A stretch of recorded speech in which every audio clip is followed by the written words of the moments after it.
Isang maaliwalas na hapon sa unibersidad nang lapitan si Amaya ng kanyang kaklase na si Lyra. Mahinhin si Amaya. Palaging nasa likod ng klase. Bihirang magsalita at walang masyadong kaibigan. Ngunit kilala siya sa kanilang kurso sa culinary arts bilang henyo sa kusina. Kahit ang kanilang mga guro ay napapahanga sa kakaibang linamnam ng kanyang mga putahe. Amaya, gusto mo bang sumama sa amin sa baryo namin sa katapusan? Tanong ni Lyra habang nag-aayos ng mga gamit. May fiesta roon eh. Ikaw na ang magluto. Sikat ang mga putahe mo sa klase kung kaya't nakakasiguro akong magugustuhan ng mga taga-baryo ang lulutuin mo. May kasamang pakiusap ang tono nito. Parang may tinatagong layunin. Ngumiti si Amaya. Tahimik, ngunit may mga matang alam na mas malalim ang imbitasyon kaysa sa sinasabi ng kaibigan. Tumango siya. Sige, maikli niyang tugon. Maghanda ka lang ng maraming karne ha. Ang totoo niyan ay hindi mahilig si Amaya na sumama sa lugar ng kung kani-kanino kahit sa mga kaibigan niyang itinuturing. Ngunit ang imbitasyon ni Lyra ay isang pagkakataong matagal na niyang hinihintay. Hindi para makipista, kundi para busugin ang matagal niya nang hilig gawin. Linggo ng umaga nang umalis sila sa Maynila, sakay ng van. 3 oras ang biyahe. At habang papalapit sila sa baryo Taluktok, ay palubog ng palubog ang araw. Ang mga puno ay unti-unting nagkakakulay uling at ang mga ulap ay parang usok na bumabalot sa bundok. Tahimik dito sa inyo ah, puna ni Amaya habang bumabaybay sa masukal na daan. Oo, sagot ni Lyra. Dito simple ang buhay. Walang masyadong ingay. Wala ring masyadong bisita. Pagkarating nila, sinalubong sila ng mga taga roon.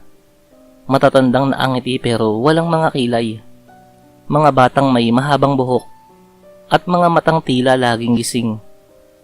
May kakaibang katahimikan, parang walang mga alingaw-ngaw, kahit may tumatahol na aso sa di kalayuan.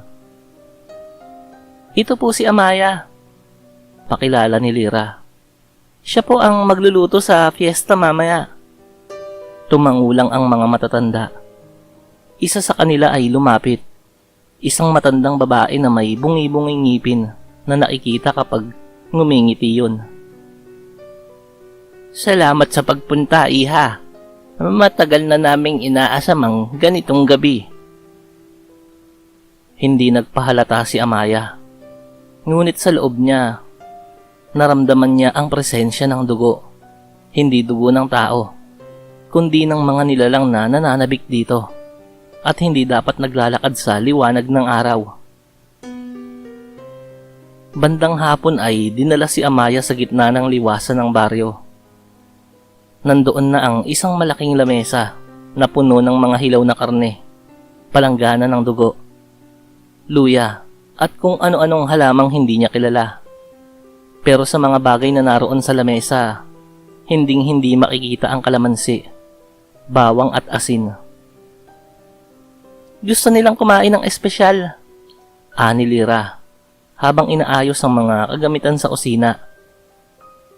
Pista ngayon ng buwan, sa pangalawang pagkalat ng anino. Hindi nagpahalata si Amaya, pero alam niya na hindi yon simpleng pista. Ang mga aswang, lalo na ang mga sinaunang lahi, ay may ritual tuwing ang buwan ay pumapagitna sa 2 anino.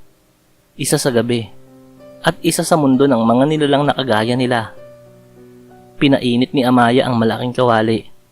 Inisa-isa niya ang mga karne. May mga laman loob ng hayop, ngunit may iilang bahagi na hindi niya maikakailang mula sa tao. Daliri, puso, balat na may tahi. Ngunit hindi siya nandiri. Sanay siya sa mga ganoon. At higit sa lahat, ito ang pagkakataong matagal na niyang inaasam, ang mahuli ang mga halimaw sa sarili nilang bitag. Nang dumilim na ang langit, Nagsimula ang handaan. Isa-isang naupo ang mga taga-baryo sa palibot ng apoy. Pinaghahain sila ni Amaya ng kanyang mga niluto. Sabaw na pulang-pula, sinigang na lamang loob, inihaw na mukhang hindi baboy, kundi ng isang nilalang. Tahimik silang kumain. Ngunit habang lumalalim ang gabi, nagsimula nang magbago ang anyo ng mga taga roon.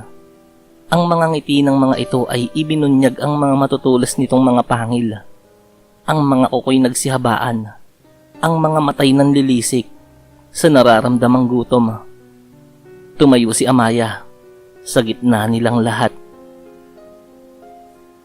Alam niyo ba kung ano ang inyong mga kinain? Tanong niya. Tahimik ang mga pangit na nilalang. Walang sumasagot. Hindi yan karne ng mga tao, kundi karne ng mga katulad nyo. Hindi ba kayo nagtataka kung bakit hindi nyo nakikita ang inyong mga anak? Isang babae ang napasigaw.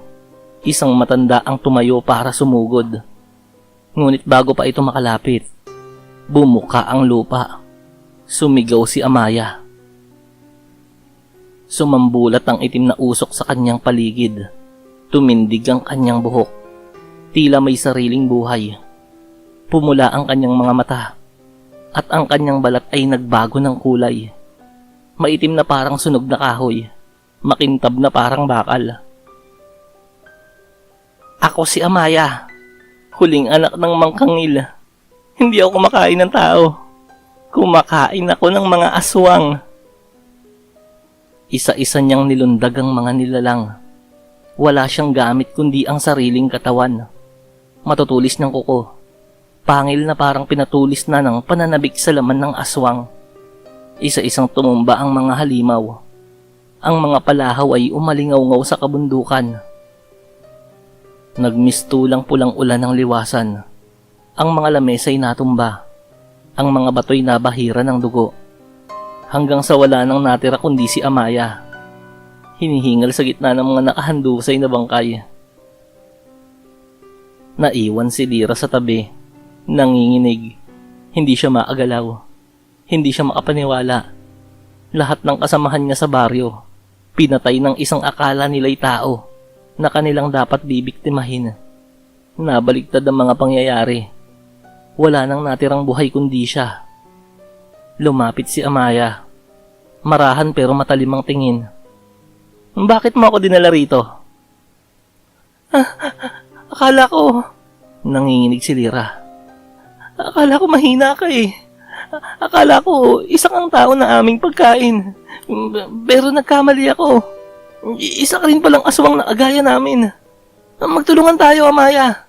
Bumuo ulit tayo ng baryo ng mga aswang. Tayo ang magiging pinakamakapangyarihan at kinatatakutan. Hindi ako kagaya nyo. Galit na tinig ni Amaya. At sa isang iglap, hinugot niya ang kutsilyong ginamit sa pagluluto. Pinutol niya ang kanang kamay ni Lira. Sumigaw yon, ngunit wala ring nagawa. Walang ibang makakarinig sa kanyang mga pagtangis. Walang kapwa niya aswang ang makapagliligtas sa kanya sa mga oras na yon. Pagkatapos ay hinila ni Amaya ang dila nito at nilaslas. Kinain yun ng buong buo. Hindi mo na kailangang magsalita. Hindi mo na kailangang manghikayat. Bubuhayin pa rin kita. Pero hindi na bilang halimaw, kundi bilang walang silbing aswang na magtatago na lamang sa liblib. Itinali ni Amaya si Lira sa poste sa gitna ng liwasan. Isinulat niya sa pader ng lumang bahay. Dito sa baryo Taluktok, minsang nanirahan ng mga aswang. Pinatay sila ng isa pang halimaw na mas malupit. Itinirang buhay ang isa para may matuto. Tumindig si Amaya. Iniwan ang kaawa-awang nilalang na dating mapagkunwari at mapangloko. Alam niyang may darating pa ring mga naghahanap ng kapangyarihan, pero hindi na sila magtatagumpay. Habang papalayo si Amaya sa baryo, nasunog ang mga bangkay sa kanyang likuran. Ang langit ay tila sumasang-ayon. Dumilim, umulan, at binalot ng itim na ulap ang langit. Sa kanyang puso, alam niyang hindi yun ang huli. May iba pang baryong gaya nito. May iba pang lirang naghihintay. Ngunit ngayon, isang mensahe ang naipadala. Ang mga aswang na kagaya ng nasa baryong yun ay merong katapat. At minsan, ang pinakatahimik na klase ng aswang ay ang pinakamatinding bangungot ng iba.